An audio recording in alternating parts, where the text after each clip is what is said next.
Thank you. In a few moments, I will sign an executive order launching a new White House opportunity. This is a very big thing that Tim and I and everybody have been working on for a long time. And Revitalization Council. This council will coordinate efforts across the entire federal government to deliver jobs, investment, and growth to the communities that need it the most.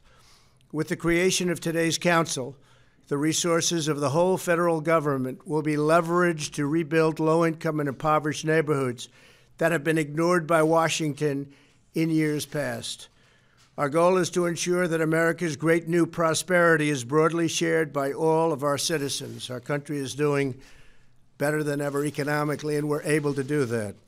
I'm thrilled to announce that our new council will be led by Secretary Ben Carson, who is here with us today. Let's see, Ben. Where is our Ben?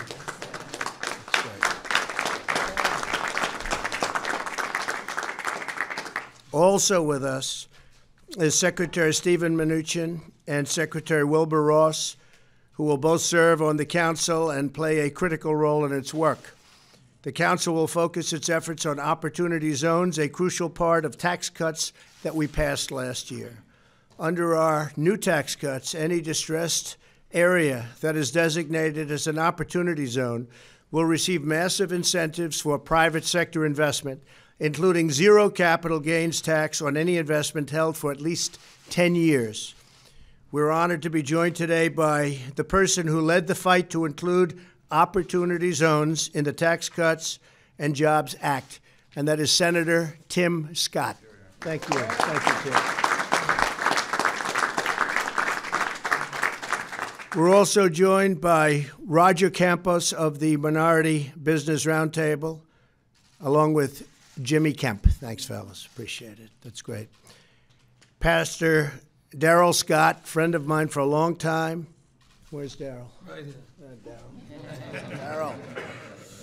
Bishop Harry Jackson. Harry, that's great. And local officials from Baltimore, Maryland, Norfolk, Virginia, and Allegheny County, Pennsylvania. For decades, job growth and investment have been concentrated in a few major metropolitan areas.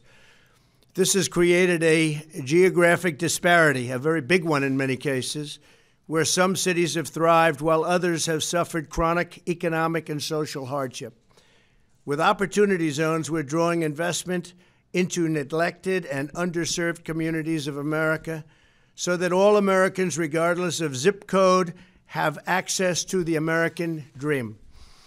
Governors know their local needs best. Following the enactment of our tax law, America's governors designated nearly 9,000 neighborhoods as opportunity zones, from communities in the rural West Virginia to suburban Arizona to inner city Chicago. The Treasury Department has estimated that as a result of these tax incentives, private businesses will invest $100 billion in opportunity zones, and that will be incredible. This council will support communities like East Baltimore, where Pastor Dante Hickman is helping lead a groundbreaking project in the newly designated Opportunity Zone. I'd like to invite Pastor Hickman to say a few words about today's initiative. He's been an incredible leader, a man of faith, and somebody that we all believe very strongly in. Pastor, please.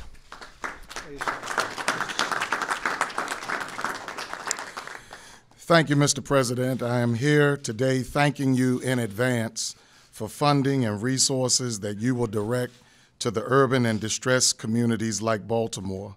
The executive order you signed today will make it possible for us to work with your administration on a common goal of investing to restore people as we rebuild properties in neglected communities. As pastor of the Southern Baptist Church and through our Mary Harvin Transformation Center Community Development Corporation, in partnership with other faith-based stakeholder institutions, developed the East Baltimore Revitalization Plan, addressing development needs of over 100 acres just north of Johns Hopkins Hospital, and was recently approved and adopted by the City Planning Department of Baltimore. Our area has been federally designated as an opportunity zone, and this bipartisan legislation can leverage public and private funding towards community revitalization. Your influence on federal agencies and private entities through this executive order will enable distressed communities like Broadway East in Baltimore to obtain investment needed to capitalize and bridge funding gaps to create sustainable health, wealth, housing, educational, recreational, grocery, and employment opportunities. It will strengthen small, emerging, and other businesses, as well as enable financial support of historically black colleges and universities like Wiley College in Marshall, Texas, where I attended. Mr. President, I want you and every agency and potential investor to know that in Baltimore, and in particular Broadway East Baltimore, that we have the plan, we have the property, we have the people, we have the professional expertise, and we have the prospectus to jumpstart your urban initiative. Baltimore is prepared to be a demonstration project for a national urban revitalization strategy. We look forward to working with your administration on rebuilding opportunity in our urban communities that have suffered from disinvestment and dilapidation for decades. And we welcome you to come to Baltimore to see the potential transformative impact of your leadership and investment through this executive order. Thank you. Thank you very much. Thank you. Thank you, Pastor. Today, we are also proud to be joined by one of America's most admired business leaders, the co-founder of the television network BET, Bob Johnson. Bob, please. Hi, Bob. How are you? Nice to see you. Thank you, Mr. President. I'm here to applaud you on two things. One, you may not even know about, but Tim Scott does. Good. Just recently, your Department of Labor signed a historic document that created something called auto portability. Auto portability is designed to reduce retirement leakage among low-income 401k account holders who tend to cash out. And Mr. President, you should know this, 60% of African American and Hispanic Americans cash out of their 401k account. When this program, the policy that Secretary Costa initiated along with my company, is implemented along with the big financial record keepers, the Fidelities, the Vanguards, this program will put close to $800 billion back in the retirement pockets of minority Americans. So I just want to applaud you for that. Now, getting to the most important thing. Most of you probably know that I started BET on a $500,000 loan from a guy named John Malone. That $500,000 that John Malone put into BET allowed me, along with a lot of other minority employees and others, to build a $4 billion business. What this proves is the efficacy, Mr. President, of a program that allows capital to flow to places where people are seeking an opportunity. And I am convinced that this program, where the tax incentives flowing out of the Treasury Department to business people, will cause people to invest money where before they saw risk, now they will see opportunity. And that combination of putting money into communities will allow for those communities to become vibrant, to become safe, to create ownership, and most important, to contribute to the well-being of this country. I'm a fundamental believer that there are business solutions to social problems. The Opportunity Zone program is that, and I applaud you and Tim Scott for taking the leadership on it. Thank you. Very nice. Thank you very much. Appreciate it. Thank you. Thank you very much, Bob. Under my administration, we are fighting every day for all Americans. African Americans and Hispanic American poverty rates have reached their lowest levels ever recorded in the history of our country.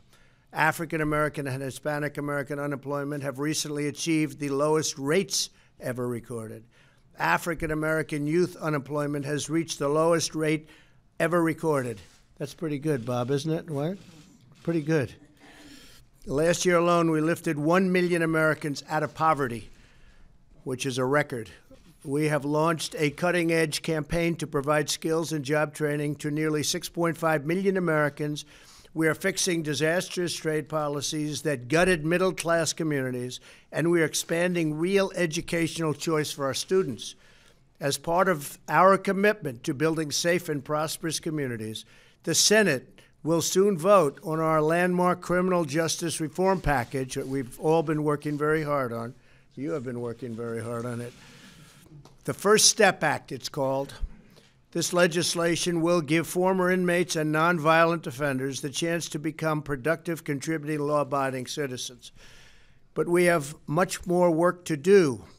The White House Opportunity and Revitalization Council will drive our ambitious agenda and drive it very, very powerfully. No citizen will be forgotten, no community will be ignored, and no American will be left on the sidelines. To achieve our national destiny, we all must unlock the potential of all of our people, not just some of our people. Together, we will take our nation to new heights by realizing the full promise of America for every citizen in our magnificent land. With that, I would like to invite Secretary Ben Carson to the podium before I sign the executive order. I'd also like to ask Tim Scott to say a few words, great senator, and then we'll sign. Thank you very much. Ben, first. Thank you. Well, thank you, Mr. President, for that introduction, for all of you for joining us today for this most important executive order signing. Today, the nation's unemployment rate is at a 49-year low. Jobless rates among African Americans down to a record low of 5.9%. Wages on the rise. While we can all be proud of these achievements, one challenge has remained. There are still communities in our country that have seen little or no new investment in generations. During his inaugural address, President Trump declared that the forgotten men and women of our country will be forgotten no longer. It is critical that every American shares in the gains of the past 2 years. Today, the President is establishing the White House Opportunity and Revitalization Council through an executive order. I'm pleased to chair this council, consisting of members across 13 agencies, whose mission is to jumpstart the development in urban and rural communities through the creation of opportunity zones. Located in economically distressed communities across this country, opportunity zones are home to approximately 35 million Americans. The Department of Treasury estimates that the Opportunity Zone legislation could attract over $100 billion in private investment, which will go a long way to spur on jobs and economic development. This kind of medicine is precisely what a doctor would prescribe to heal communities where nearly 1 in 3 people live in poverty and unemployment is nearly twice the national average. Too often, new investments into distressed communities are here today and gone tomorrow. By offering incentives that encourage investors to think in terms of decades instead of days, opportunity zones ensure that development is here today and here to stay. This long-term approach means that new growth becomes consistent growth and new jobs become steady jobs. The result is an innovative market and place-based approach that creates a win-win for investors and distressed communities alike. The Council will help improve the efficacy of this process and is ready to consider more than 150 actions to better target, streamline, and coordinate federal programs and opportunity zones. These are still the early days in terms of the work of the Council and opportunity zones, but the groundwork has been laid. The seeds the President has planted are growing, and the promise they hold to improve places long forgotten and the lives of those who call these places home. And with that, I invite Senator Scott, who was instrumental in creating the zones, after which time the President will perform the deed.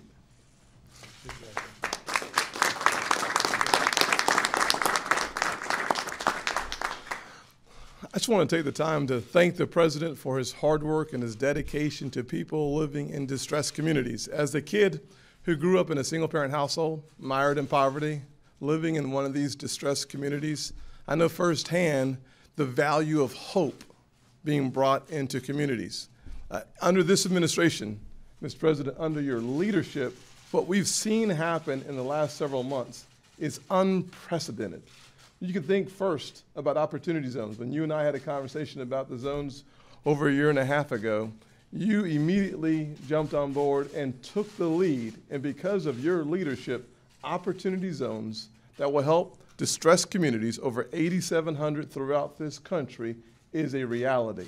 The average poverty rate in those zones is 31%. Because of your leadership, because of your foresight and your vision, we now see hope descending on these zones. Number two, when you think about what Bob Johnson spoke about, the ability to positively impact retirement security in communities of color has increased because of your proactive stance on keeping those dollars in retirement accounts. Number three, you think about the power of education. The greatest chasm in this nation is caused by two primary issues. One is family formation. We can't do much about that in government. But number two is education. Your focus, sir, is changing lives that you may never meet, but it's happening every single day in America. And finally, your strong advocacy for criminal justice reform to come to the floor of the United States Senate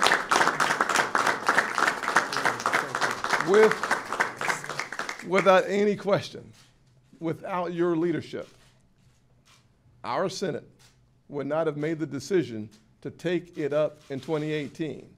So when it passes, the credit starts at the White House and starts with President Donald Trump. Thank you. Thank you.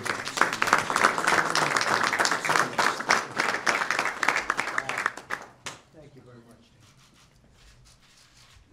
I think that means Tim gets the first pen. Mayor should get the Hey, good to be here.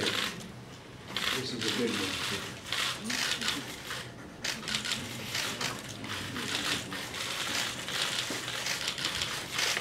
Okay. Here you go, Larry. Oh, where we go. Here we go.